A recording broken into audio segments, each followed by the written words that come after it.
है। हमारे पास पढ़ने के लिए बहुत सारी चीजें हैं, बहुत कम टाइम है। जिन भी लोगों को पढ़ना है, जिन्होंने अभी तक नहीं पढ़ा है, they will have to give some extra effort from your side. From my side it would not be possible. I cannot drag it to a longer time. इसका पढ़ना है, मोडाल पढ़ना है, सब्जेक्ट वर्ब कॉनकर्ड है, प्रीपोजिशन है, clauses हैं, active passive है, literally everything that we have already read. ठीक है, तो सारी चीजें सिंस काफी सारे लोग नए हैं, तो ये तो अनजस्ट रहेगा कि पढ़ाया ही ना जाए। अगर सारे ही 9th वाले ही होते तो कोई दिक्कत नहीं थी, मैं इसको स्किप कर देती। बट देन सारे इसमें काफी लोग हैं, 10-12 लोग नए, तो okay, let's just start from the very beginning. So हम शुरुआत करते हैं सबसे पहले टेंसेस की। मैंने कई सालों तक इसको पढ़ाया है, टेंस को जो 8 से पढ़ रहे हैं अभी तक बाय हार्ट याद हो जाने चाहिए थे। सबसे पहले तो हमें पता है कि टाइम होता है टेंस। टेंस क्या होता है? टाइम। आप टाइम के रेफरेंस में चीजों को बोलते हैं, यानी आप जो भी बात बोल रहे हैं, या तो आपने वो पास्ट में बोली है, या आप प्रेजेंट में बोल रहे हैं, किसी भी फॉर्म में बोल चुके हैं, या बोल रहे हैं, या रोज बोलते हैं, प्रेजेंट टाइम में कर रहे हैं, या फ्यूचर में करेंगे। करेक्ट। सो कोई भी काम 3 पार्ट में डिवाइड हो सकता है, या तो आपने पास्ट में ऑलरेडी किया हुआ है, या तो आप प्रेजेंट में उस चीज को कर रहे हैं, या फ्यूचर में करेंगे। टाइम के हिसाब से ही टेंस को डिवाइड किया गया है। पहला होता है प्रेजेंट टेंस, दूसरा होता है पास्ट, एंड तीसरा होता है फ्यूचर टेंस। करेक्ट? पता है सबको? अब प्रेजेंट टेंस से टेंस जानने से पहले ये जानना जरूरी है कि सेंटेंसेस क्या होते हैं। सेंटेंस सबको पता है कि ये देखो, जैसे the tense in the sentence tells the time of the action mention in the sentence, ये पूरा एक सेंटेंस है। बोलोगे ये कैसे बताएंगे? बोलोगे 1 2 3 4, इसमें इतने सारे वर्ड्स हैं। यानी कोई भी ऐसा ग्रुप ऑफ वर्ड्स जिसमें n नंबर ऑफ वर्ड्स हैं, बस वो n number of word complete sense बना रहे हैं। ये जो एक मूवी आई थी, कौन सी है पुराने जमाने वाली, इसमें वो क्या नाम है उसका, वो लिवर की वाइफ बोलती है अब्बा डब्बा जब्बा, सेंटेंस है क्या वो? देखिए किसने, वो एक फन, कोई भी क्वेश्चन उसके बोलो, उसका आंसर अब्बा डब्बा जब्बा ही होता है। अब्बा डब्बा जब्बा कोई सेंटेंस है क्या? Can you recognize the language and the script? No. तो टेंस का मतलब, टेंस लगा है, मिला बना है सेंटेंस से, और सेंटेंस का मतलब होता है मीनिंग। कोई सेंस बनेगा तब सेंटेंस बनेगा। तो sentence is nothing but a collection of words which makes a sense, जिसको पढ़ के हमको कोई बात समझ आ जाए। समझ गए? Simple sentence. अब सेंटेंस 4 तरह के होते हैं मेजरली। पहला तो होता है अफर्मेटिव, यानी आप कोई बात केवल कन्वे कर रहे हैं। समझ गए? अफर्मेटिव की जगह असर्टिव ले लो। Assertive are more like statement. Assertive में दोनों आते हैं। असर्टिव में अफर्मेटिव और नेगेटिव दोनों आ जाते हैं। ठीक है? अफर्मेटिव का मतलब होता है हम कोई चीज पॉजिटिव बोल रहे हैं। फॉर एग्जाम्पल, प्रत्युष रोज 2 घंटे पढ़ाई करता है ना, ना तो ये क्वेश्चन है कि नहीं, ना मैं किसी से कुछ पूछ रही हूँ, ना मैंने इसमें कोई बहुत बड़ा इमोशन जाहिर किया है। Just an information I am conveying. तो पहले टाइप के सेंटेंसेस ऐसे बोल दी जाते हैं नॉर्मल लैंग्वेज में, जो केवल इन्फॉर्मेशन कन्वे कर रहे होते हैं, किसी के बारे में कोई बात की जा रही है, कोई उसको जज नहीं करे, just information passing on from person to person. इस तरह के सेंटेंसेस को हम बोलते हैं स्टेटमेंट्स। और स्टेटमेंट 2 तरह के होते हैं, असर्टिव, यानी मतलब स्टेटमेंट एक ही तरह का होता है असर्टिव, और ये 2 तरह के होते हैं, अफर्मेटिव और नेगेटिव। यानी कोई बात जब आप पॉजिटिव बोलते हैं या नेगेटिव बोलते हैं। फॉर एग्जाम्पल, मैंने बोला ओजस पढ़ाई करता है, ये एक पीस ऑफ इंफॉर्मेशन है जो केवल मैं किसी से बता रही हूँ, यानी स्टेटमेंट बोल रही हूँ। अगर मैं बोलूंगी ओजस पढ़ाई नहीं करता है, तो वो नेगेटिव हो जाएगा। समझ गए? This is one type of sentence. अगला टाइप होता है, यानी पहला टाइप है स्टेटमेंट। केवल आप स्टेटमेंट दे रहे हैं, ये है सेंटेंस का पहला टाइप। हमने अभी तक क्या पढ़ा कि सेंटेंस क्या होता है? सेंटेंस का मतलब है कि एक ऐसा ग्रुप ऑफ वर्ड जिसका कुछ मतलब निकलेगा। केवल जब आप इंफॉर्मेशन कन्वे कर रहे होते हैं तो आप उसे स्टेटमेंट बोलते हैं। 2 तरह के होते हैं, अफर्मेटिव और नेगेटिव। अगला होता है जब आप किसी से सवाल पूछ रहे होते हैं, यानी क्वेश्चन टाइप। आप किसी को इन्फॉर्मेशन कन्वे नहीं कर रहे हैं, इंडीड आप इन्फॉर्मेशन डिमांड कर रहे हैं, मैं कुछ पूछ रहा हूँ, मुझे आंसर दो। तो वो होते हैं क्वेश्चन टाइप। ये होते हैं 2 तरह के, सबको पता है। एक होते हैं जिनका जवाब हाँ या ना में दिया जा सकता है, यस एंड नो। और दूसरा होता है WH फैमिली, यानी जिसमें हम पूरा डिस्क्रिप्टिव आंसर मांगते हैं। समझ गए? आप बोलोगे कि ठीक है, स्टेटमेंट तो समझ आ गया कि बस मुझे बात बतानी है, किसी के बारे में कुछ भी हो सकती है, मोर नाच रहा है, मम्मी खाना पका रही है, रो रहे हैं, खा रहे हैं, हंस रहे हैं, कोई भी बात आप किसी को बताते हो तो वो स्टेटमेंट है। अब क्वेश्चन कैसे पूछोगे हाँ या ना वाले? फॉर एग्जाम्पल, मैंने प्रत्युष से पूछा क्या मान्या तुम्हारी क्लास में पढ़ती है, उसका आंसर हाँ या ना में दिया जा सकता है, because this statement is not requiring you to give a lot of information about it, just asking कि हाँ या ना में जवाब देना है। ये सिंपल इंटेरोगेटिव है। तो ये क्वेश्चन जनरली हिंदी में क्या से शुरू होते हैं? तुम काम करोगे, मेरे साथ चलोगे, बोलते नहीं कभी बस हाँ या ना में जवाब दो, करना है तो बताओ, नहीं करना कोई बात नहीं। ये वो वाले सेंटेंस है जिनके जवाब हाँ या ना में दिए जा सकते हैं। अगला क्वेश्चन है WH फैमिली। गए थे, व्हेन, कहाँ गए थे, वेयर, ठीक है, तो गए थे, वाई, किसके साथ गए थे, विथ whom, समझ गए, क्या खाओगे, व्हाट विल यू ईट। इस तरह की जो सेंटेंसेस है इनको WH फैमिली यानी ये डिस्क्रिप्टिव आंसर डिमांड करते हैं। आप केवल हाँ या ना में इनका जवाब नहीं दे सकते, you will have to tell everything, समझ गए, रिलेटेड टू द क्वेश्चन। ये दूसरा टाइप है। उसके बाद में तीसरा टाइप होता है एक्सक्लेमेटरी। एक्सक्लेमेटरी का मतलब ये है कि जब हम इमोशंस भी दिखाते हैं बातों में ही। बोलोगे मैम इमोशंस तो बातों में दिखाने वाली क्या बात होती है, इमोशंस तो बॉडी को देख के पता चल जाते हैं, रोना हंसना गाना। रोना हंसना गाना दीज आर सम इमोशंस जो आपके जेस्चर्स से भी पता चलते हैं, लेकिन जेस्चर के साथ पोस्चर से भी पता चलते हैं। उसके अलावा आप कैसे बात कर रहे हैं उससे भी पता चलते हैं, ठीक है। जैसे अगर कोई आपका भाई आपको मार रहा है और आप कह रहे हो हट नहीं तो मार दूंगा, तो वो जो हट आपने बोला है वो क्या है, एक्सक्लेमेशन, है कि नहीं। तो सिमिलरली आपने किसी ब्यूटीफुल चीज को देखा और आपने बोला oh my God it is so beautiful, तो वो ओ माय गॉड क्या है, एक्सक्लेमेशन। तो इस तरह के सेंटेंसेस बहुत इजी है पहचाने, क्योंकि जनरली उसमें ये लगा होता है एक डंडा और उसके नीचे एक पॉइंट, है नहीं।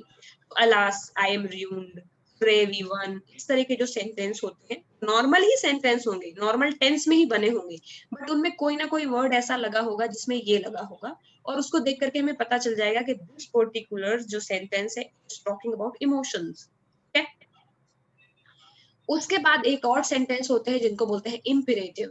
Imperative sentence are those types of sentences जिनमें सब्जेक्ट हिडन है।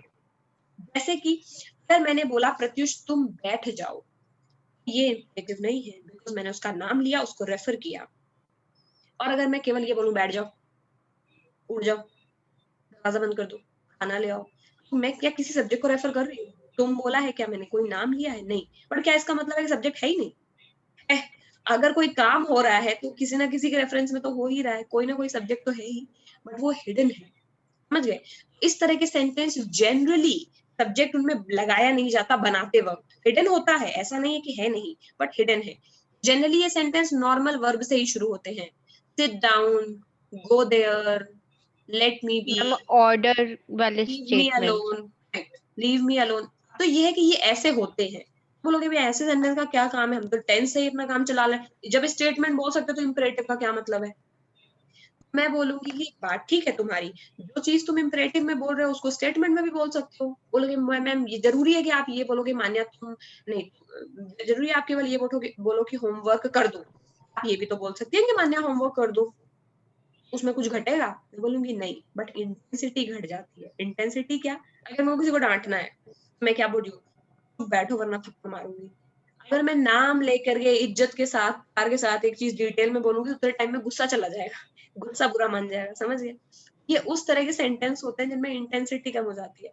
कमांड दे रहे हो आप किसी को, ऑर्डर दे रहे हो, समझ रहे हो, या रिक्वेस्ट प्लीज प्लीज प्लीज कर दो ना, अभी ये तुम प्लीज मेरा ये काम कर दो बहुत लंबा हो जाएगा, इंटेंसिटी उतने में कम हो जाती है। वो सेंटेंस जो प्लीज वाले बात है, तुम खुद ही ये चीज फील कर सकते हो। किसी को फ्रेंड को अपने साथ ले जाना होता है तो most of the time you use imperative, चल दो ना। तुम लगाते हो क्या कभी? अभी आज तक ये बोला है अपने बेस्ट फ्रेंड को कि प्लीज और जस्ट मेरे साथ चल दो ना? कितनी बार तो ये बोलते चलना बे, ये इंपरेटिव है कि नहीं? खुद ही फील करो ना, कुछ ऐसा नहीं, इंग्लिश लैंग्वेज है तो कहीं ना कहीं यूज ही हो रहा होगा तभी लिखा है। इंपरेटिव आर दो सेंटेंसेस जिसमें तुम रेफर कर रहे हो सब्जेक्ट को, बट वो हिडन है, और कहीं ना कहीं वो किसी पर्टिकुलर वर्क के लिए यूज होता है, या तो रिक्वेस्ट कर रहा है, या तो कमांड कर रहा है, या तो थ्रेट कर रहा है, समझ रहे हो। इस तरह के कामों को ये करते हैं, इसीलिए हम इन्हें इंपरेटिव सेंटेंस बोलते हैं। मुश्किल सबसे ज्यादा इनमें क्या है, बिकॉज ये इंपरेटिव है, इनमें सब्जेक्ट नहीं है, तो इनका पैसिव वॉइस बनाना बहुत टफ है। क्योंकि हमने पैसिव वॉइस में यही सीखा है कि सब्जेक्ट को ऑब्जेक्ट की जगह, ऑब्जेक्ट को सब्जेक्ट की जगह ले जाते हैं, समझ गए।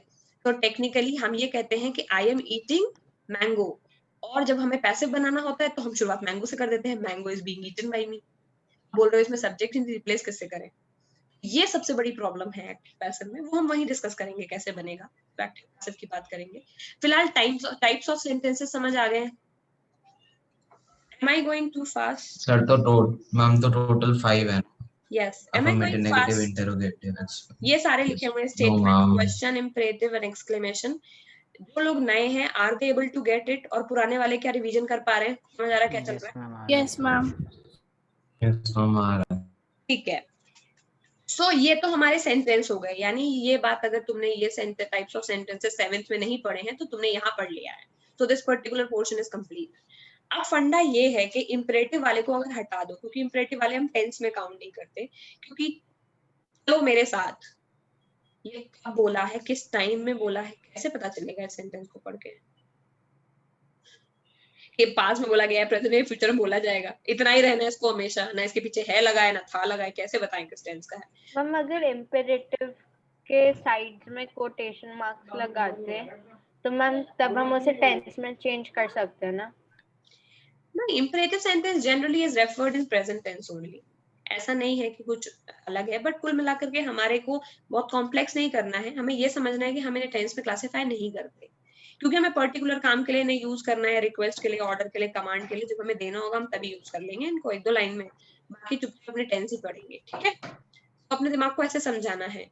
अब बेसिक बोलो मैम इम्परेटिव सेंटेंसेस को चलो टेंस छोड़ दिया, अब इनको तो मैं जब जरूरत पड़ेगी तब यूज करूंगा, ये मेरा रिजर्व हो गया. ठीक है. अब ये इधर वाले, ये वाले एक्सक्लेमेशन मुझे अच्छे से पता है कि इसमें तो एक्सक्लेमेशन वर्ड यूज होता है. तो अब ये स्टेटमेंट का क्या करें? तो बोलोगे बेटा ये जो स्टेटमेंट और ये जो क्वेश्चन है, यानी अफर्मेटिव, नेगेटिव और इंटरोगेटिव, इस तरह के तीनों सेंटेंसेस टेंस के फॉर्म में आसानी से पढ़े जा सकते हैं. समझ गए? और यही आपकी वोकेबलरी है, यानी 90% of the English fluency will come from here itself. क्योंकि तुम जितनी भी बातें बोल रहे हो वो या तो इंपरेटिव है, या तो एक्सक्लेमेशन है, या ये दोनों है, स्टेटमेंट और क्वेश्चन. समझ गए? अब तुमने अगर टेंस पढ़ लिया तो स्टेटमेंट क्वेश्चन पूरा कवर कर लेते हैं, और एक्सक्लेमेशन में भी टेंस ही यूज होता है, बस एक्सक्लेमेटरी साइन यूज होता है. तो basically you are done with all this, so you are able to understand and speak in very fluent language, क्योंकि तुमने ग्रामर ऑलमोस्ट पूरी सीख ली है. लेकिन इसमें कैच है. कैच ये है कि बाकी सारी चीजों को समझने के लिए टेंस आना चाहिए. ठीक है, और टेंस को समझने के लिए बाकी सारी चीजें आनी चाहिए. ये पूरा वैसा गोल वाला सिचुएशन है. समझ गए? गोल वाला कैसे? कि सेंटेंस में सब्जेक्ट होता है, प्रेडिकेट होता है, वर्ब होता है. ये सब पता होना चाहिए कि सब्जेक्ट क्या होता है, प्रेडिकेट क्या होता है, वर्ब क्या होता है, तभी तो तुम ये सेंटेंस समझोगे. समझ गए? उतना मैं ये मान के चल रही हूँ कि नाउन, प्रोनाउन, वर्ब, एडजेक्टिव इतना तो तुमको पता ही है. ठीक है? नाउन मतलब जो भी चीज हम देख सकते हैं, जो भी चीज छू सकते हैं, सुन सकते हैं, समझ सकते हैं, सब कुछ नाउन है. एवरीथिंग. टाइप का हमको नहीं जानना, ये छोटे बच्चे ही सीखते हैं कि प्रॉपर है कि कॉमन है. हमको ये पता है कि कुछ भी चीज जो हम देख सकते हैं वो सब नाउन है. इंसान से लेकर के भगवान तक, एवरीवन इज नाउन. से लेके हवाई जहाज तक, एवरीथिंग इज नाउन. कोई भी सामान, टेंजिबल, इनटेंजिबल, छू सकते हो, नहीं छू सकते हो, वो भगवान नहीं है, वो नाउन है. ठीक है? इतना तो नाउन का डेफिनेशन है. प्रोनाउन, नाउन की जगह हम इन वर्ड को यूज करते हैं, क्योंकि बार बार हम नाउन का नाम नहीं लेना चाहते. करेक्ट? जैसे मैंने बोला कि ऑजस तुम ये काम कर लो, फिर लाइन में बोला कि ऑजस घर चले जाओ, फिर मैंने बोला कि ऑजस घर सामान ले आओ. क्या ऑजस ऑजस लगा रखा है? सिंपली काम बोलो ना. तो ऑजस तुम ये काम कर दो, वहां चले जाओ, लौटते वक्त ये ले आना, यानी मैंने ऑजस को तुम से रिप्लेस कर दिया सेकंड स्टेटमेंट में. लेकिन तुम का मतलब तो ऑजस ही है, रेफर तो मैं उसे ही कर रही हूँ. ऑजस की जगह मैंने यू लगा दिया तो ये प्रोनाउन हो गया. Pronoun are nothing, they are there to make our life easy, ताकि हम नाउन का नाम बार बार ना लें. इसीलिए हम बहुत जगह नाउन को I, we, you, they, he, she से रिप्लेस कर देते हैं. समझ गए? ताकि हमें कम बोलना पड़े अपने कंफर्ट के लिए. ठीक है? So for example the statement would be like, Samiksha ma'am was teaching, she is a good teacher or not a good teacher depends on your perception. ये जो she लगाया है वो she क्या है? समीक्षा मैम का रिप्लेसमेंट ही तो है नेक्स्ट लाइन में. she लगाने से तुम्हारे 3 4 5 वर्ड लेटर बच गए, तुम और लगाते, जैसे लिखते समीक्षा मैम. तो ये she ने तुम्हारा काम आसान किया ना कहीं ना कहीं. अब जब भी तुम्हें काम करना होगा तो एक बार मैम का नाम लिख के पूरे पैराग्राफ में हर जगह she ही लगा दिया मैम की जगह. समझ गए? तो कितना इजी हो गया, बार बार वो नाम नहीं लिखना पड़ा, वो प्रोनाउन हो गया. अभी नाउन प्रोनाउन बस बैठे रहेंगे क्या? नाउन प्रोनाउन है तो कुछ करेंगे. सूरज होगा तो उगेगा, इंसान होगा तो खाएगा, तो कोई ना कोई काम करेगा हर आदमी, या हर चीज की कोई ना कोई यूज है. जो हम काम करते हैं वो होती है वर्ब. सांस ले रहे हैं, खाना खा रहे हैं, रो रहे हैं, हंस रहे हैं, गा रहे हैं, जो भी कर रहे हैं वो है वर्ब। समझ गए? कितने टाइप की होती है नहीं जानना, बट यू अंडरस्टैंड ना कि नाउन प्रोनाउन जो काम कर रहे हैं वो वर्ब है। Correct? Yes ma'am. Yes ma'am. Sun noun है, रिवॉल्विंग वर्ब है। वर्ब। करेक्ट? अब वर्ब के बाद आ जाता है नाउन प्रोनाउन वर्ब हो गया, अब बचा केवल एडजेक्टिव और एडवर्ब। वो लेकिन नाउन तो समझ आ गया, लेकिन अब प्रॉब्लम ये है कि ये भी बॉय है, ये भी बॉय है। अब आप मेरे को बताओ ये, लेकिन अब मुझे इन दोनों में डिफरेंस पता करना है, क्योंकि ये तो अच्छा लड़का है, ये बुरा लड़का है, लेकिन आपने मेरे को बोला है कि नाउन में तो बस बॉय ही यूज होगा। अब बताओ, ऐसे ये तो गलत बात है कि पुरुष में और अगर कोई और गंदा बच्चा है, गंदा बच्चा मतलब मैम कोई भी, एडजेक्टिव यूज करें। क्या करें अब हम इन दोनों के बीच में? आप बोल रहे हो कि हमें तो अभी केवल नाउन ही पता है, और नाउन के हिसाब से ये दोनों बॉय हैं। दोनों अलग अलग होते हुए भी सेम नाम से बुलाए जा रहे हैं, बॉय।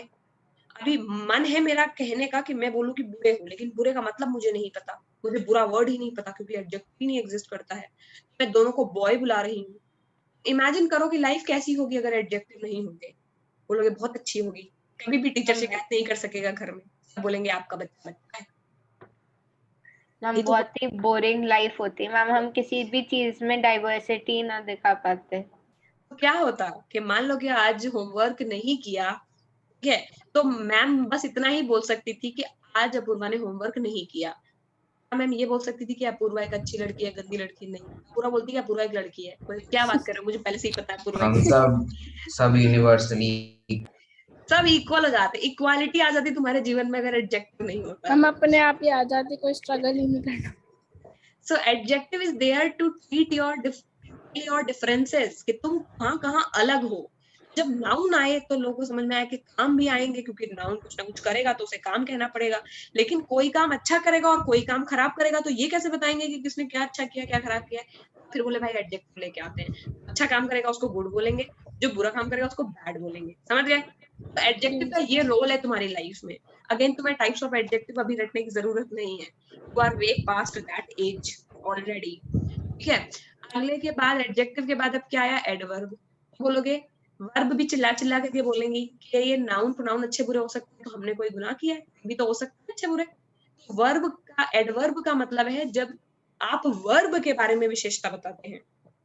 नाउन और प्रोनाउन की विशेषता तो एडजेक्टिव बताते हैं, यानी उनके बारे में अच्छा या बुरा। लेकिन वर्ब के बारे में, मतलब वर्ब के बारे में क्या जरूरत है? दो बच्चे अच्छे हैं दोनों ही, यानी नाउन दो हैं और दोनों ही गुड हैं, लेकिन दोनों अलग अलग स्पीड से दौड़ रहे हैं। एक स्लो दौड़ रहा है, एक फास्ट दौड़ रहा है, लेकिन दोनों दौड़ रहे हैं। अब कमेंट्री चल रही है, ठीक है, रेस चल रही है, कमेंटेटर क्या बोल रहा है? दोनों दौड़ रहे हैं।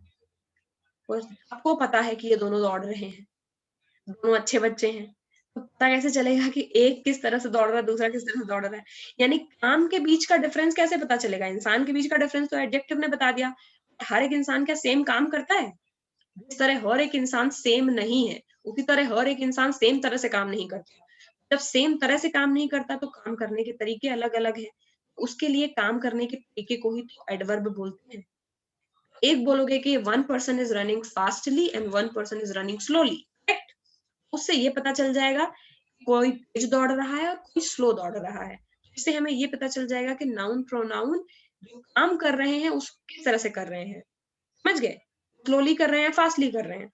स्लोली और फास्टली नाउन के लिए यूज नहीं हुआ है, दौड़ने के लिए यूज हुआ है। रनिंग स्लोली, रनिंग फास्टली, मिलाकर के किस तरह से दौड़ रहे हैं ये हमें एडवर्ब बता रहा है। नहीं आया? आ गया क्या? मैम आ गया। यस, ठीक है। So in that way noun pronoun verb adjective adverb, इतना तो हमें पता चल गया। और इन सब से मिलके ही बनते हैं सेंटेंस। यानी हर एक सेंटेंस में एक सब्जेक्ट होता है, करेक्ट, जो नाउन होता है। ऑब्जेक्ट भी नाउन ही होता है। यस इसके अलावा एक वर्ब होती है, हमें पता है, और एडजेक्टिव और एडवर्ब होते हैं। ठीक है, दैट्स ऑल। ये सब हमें पता चल गए। अब हम क्या करेंगे? बोलोगे अब सब तो हमारा रेडी है, बिल्कुल पूरे इंग्रेडिएंट्स। तो अब हम चलो सेंटेंसेस बोलेंगे और यही तो फाइनल है। यानी टेंस एक बार बोलना सीख लिया तो आ गई ग्रामर, तब तो बस। तब फिर कभी गलत इंग्लिश यूज नहीं करेंगे, कभी गलत वर्ब फॉर्म नहीं लगाएंगे, कभी गलत टेंस यूज नहीं करेंगे। लेकिन ये बहुत डिफिकल्ट टास्क है, टेंस समझना इतना आसान नहीं है। ठीक है, लेकिन समझेंगे कैसे। हमने इजी किया, हमने अपने काम को आसान किया। हमने बोला कि चलो हम noun, pronoun, verb, adjective, adverb और सेंटेंसेस को जानने के बाद में इतना तो क्लियर है कि हम जो भी बातें बोलते हैं वो तो या तो हम पास्ट में बोल चुके हैं या प्रेजेंट में बोल रहे हैं या फ्यूचर में बोलेंगे. So let us divide us into 3 tenses. जितनी भी चीजें हम बोलते हैं उनको हमने 3 कैटेगरी में रख दिया. जो चीजें पास्ट में हम कर चुके, जो चीजें हम प्रेजेंट में कर रहे हैं और जो चीजें फ्यूचर में करेंगे, उसके हिसाब से बने 3 टेंस. यानी तुम जितनी भी चीजें बोलते हो वो इन 3 में से किसी एक टेंस की ही होगी, जो भी तुम लैंग्वेज में स्टेटमेंट बोलते हो. मैम हाँ, मैम मुझे एक डाउट था. पूछो. मैम ऐसे मैंने कहीं कहीं जगहों पर सुना है कि कुछ ऐसे वर्ड्स होते हैं जो एडजेक्टिव भी है, एडवर्ब भी है, या मतलब कोई 2 कैटेगरीज में भी लाई करते हैं. मैम ऐसा कैसे? कोई ऐसा वर्ब जो एडजेक्टिव और एडवर्ब भी? Clearly not possible. Adjective adverb एक साथ लगा हो सकता है. जैसे pretty girl was dancing gracefully. So pretty girl, pretty किसके लिए लगा दिया? गर्ल के लिए, कि लड़की सुंदर है. और डांस कैसे कर रही है? ग्रेसफुली. तो डांस के करने के तरीके को बता दिया ग्रेसफुली. तो डांसिंग एक वर्ब है, यानी काम. कौन सा काम? डांस कर रही है. कैसे कर रही है? ग्रेसफुली. ये जो डांसिंग के बारे में, डांसिंग की क्वालिटी बता रहा है, ये एडवर्ब है. ग्रेसफुली, प्रीटी एडजेक्टिव है. दोनों सेम कैसे हो सकते हैं? क्योंकि दोनों ही अलग चीज को बताते हैं.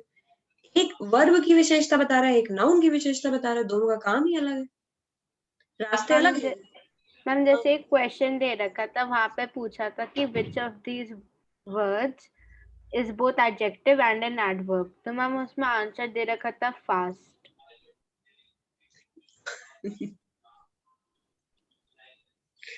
हम ये क्या बोल, ये तो इट्स लाइक अ वर्ड. कौन सा वर्ड है जिसको मैं दोनों जगह यूज कर सकता हूँ? अच्छा मुझे बताओ. रन लिखा है, ठीक है, और ट्रेन लिखा है, ठीक है. मैंने तुम्हें 4 वर्ड दिए हैं. 4 वर्ड मैंने तुम्हें क्या दिया है? पहला दिया है ब्यूटीफुल, दूसरा दिया है फास्ट, तीसरा दिया है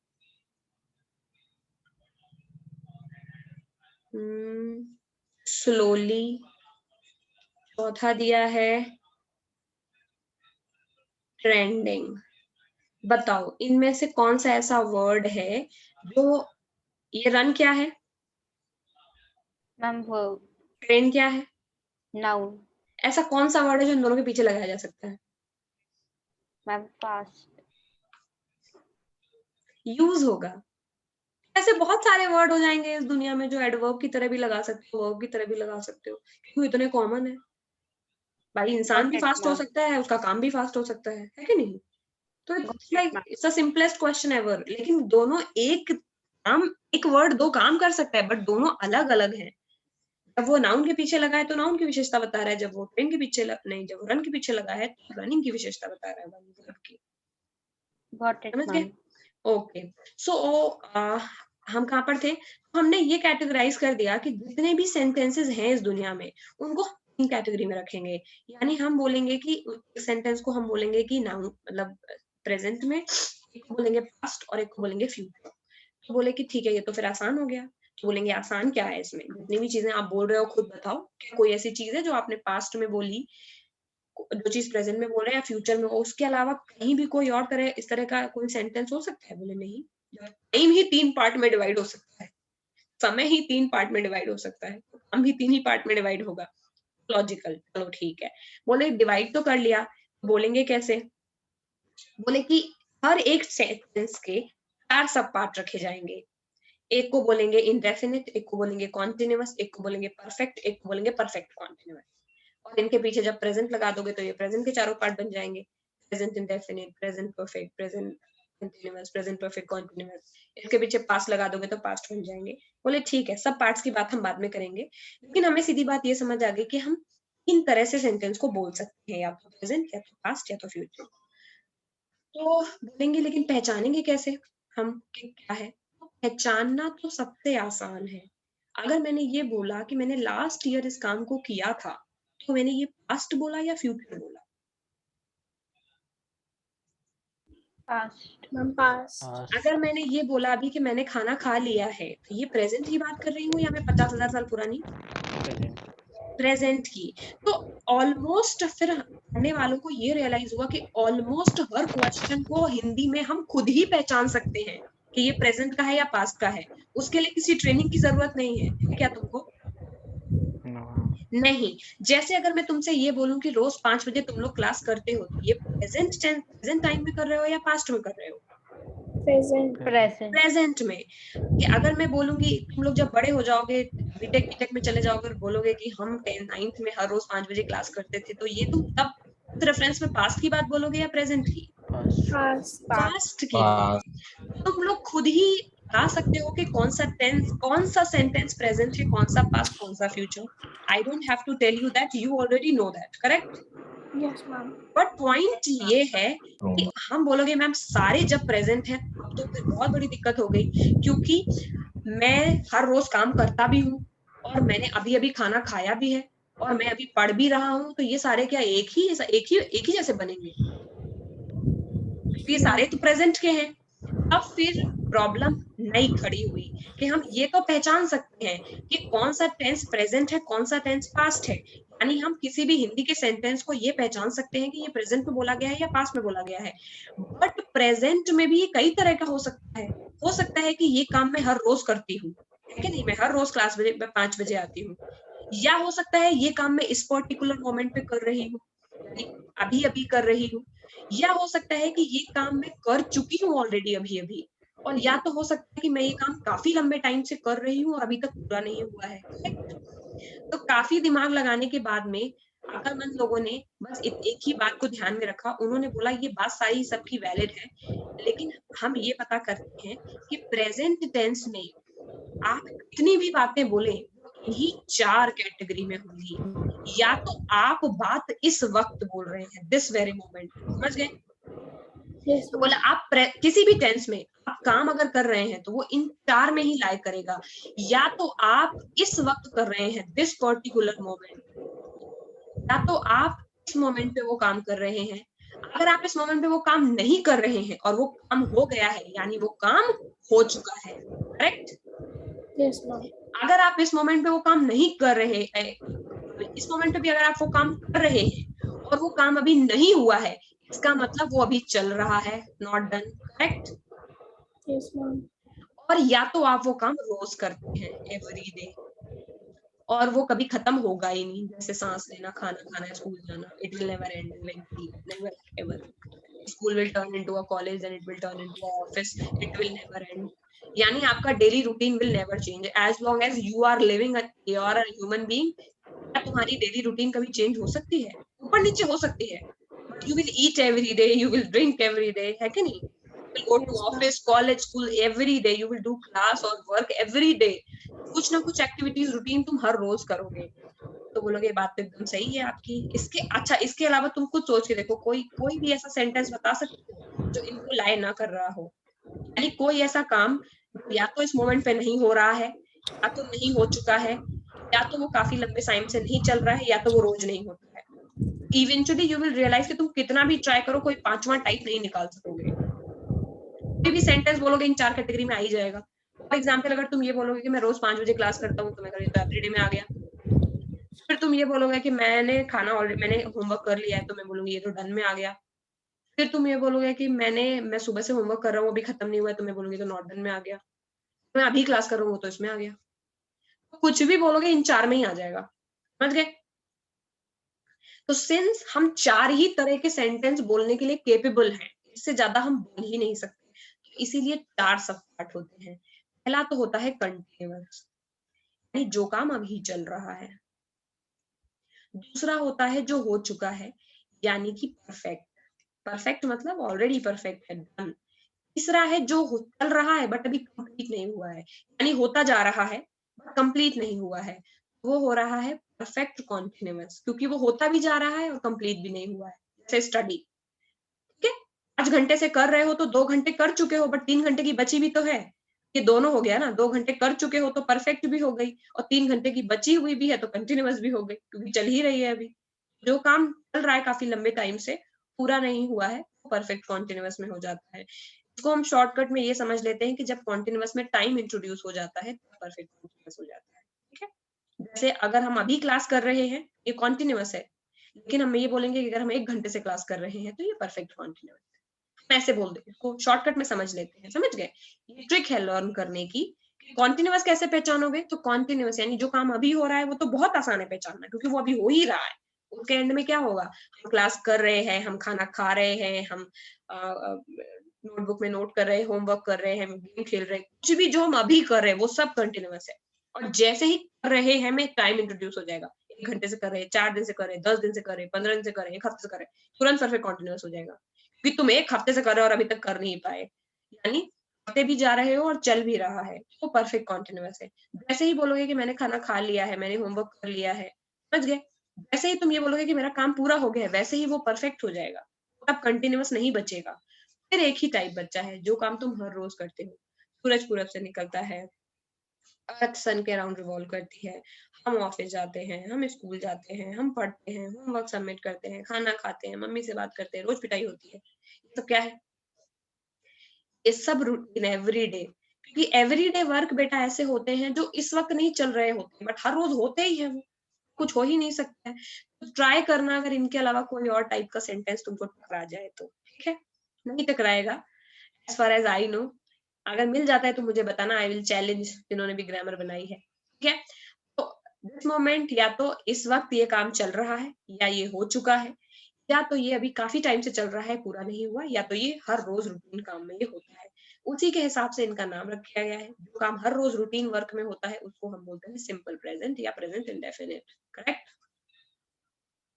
जो काम अभी चल रहा है उसको बोलते हैं प्रेजेंट कॉन्टिन्यूअस।